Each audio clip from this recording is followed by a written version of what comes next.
I have a 2012 Toyota Tacoma 4.0 liter replacing the Clockspring. Here's the Clockspring. Here's the part number right here.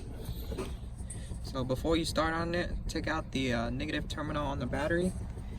And to remove the airbag, force bolt right there that's holding on to the airbag, which is holding on to this right here. And there's another one on this side, which is right here, the 30. After you take out the two 30mm Torx, disconnect these two connectors right here. Same thing, this one.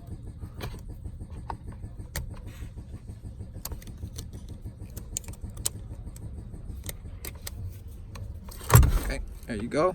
And here's the horn connector. Forgot. Horn connector goes right here. Disconnect the two Clockspring connectors.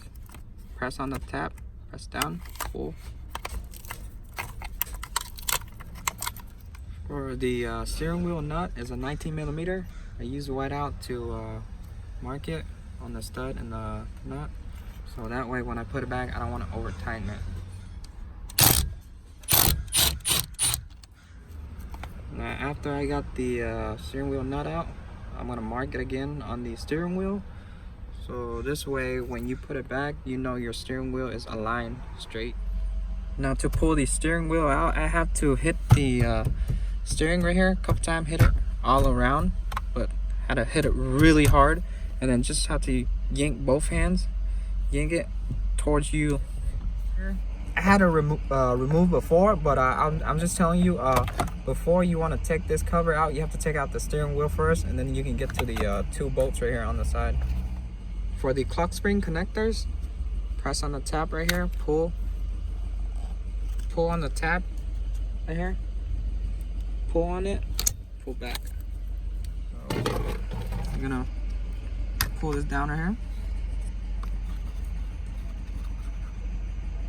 Pull this down. On top, you can just press it. There you go. And the Clockspring should come out. Oh, there's one more connector. This one also, right there.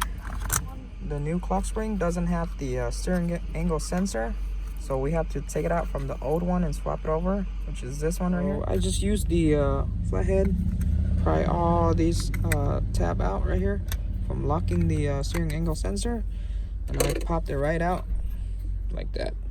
And for you to put it in, swap it over to the new one. This is the new one. So you see this right here, you can move it. So you're gonna align it with the bottom one, the little space right here.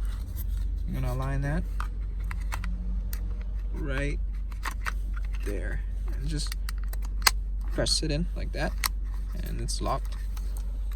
To put it back, it's the same thing. You're just gonna do the reverse step, line it up with the hook on top too, press it in, reconnect the three connectors.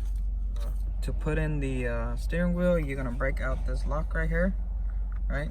You don't want to remove it before you putting in the steering wheel, and something wrong, let's say if it like go out of turn, you're gonna mess up on the steering when you put everything back. So I'm just gonna break it right there. Remember to put the bottom cover back in. Remember the mark that you made. Make sure you put it back the same way, so that way you know your steering wheel is center. Same thing on the nut. Tighten it back to where the mark is. The airbag, you're gonna put orange to orange, black to black. Lock it. And your horn wire, right? Now you're gonna line up with the bolt right here and screw those two Torx back. Okay, the airbag is on. Put the two cover back on the side. Reconnect your negative battery. Turn on the car. Horn working. Make sure you check out the steering. Make sure the car actually turns all the way. So this is center. And check all the switches.